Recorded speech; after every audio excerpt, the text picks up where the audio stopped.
Tutorial, I'm going to show you the best way on how you can see Discord checkpoint 2025. So make sure you watch this tutorial till the end to exactly know what to do. So it's very easy and simple.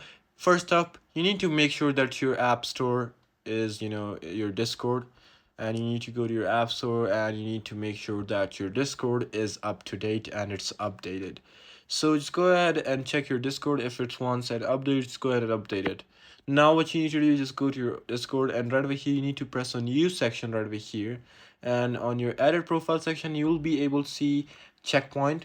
So just go ahead and press on that and make sure that you are a member for a year longer, because let's say you joined in 2024, you'll be able to see your 2025 checkpoint. So if you press on it right over here, it will take a while to load up, but you will be able to see your checkpoint. As you know, you just need to press on that, and yeah, you just need to go ahead and do that and you're good to go. So I hope this really helped you, and I'll see you in the next one.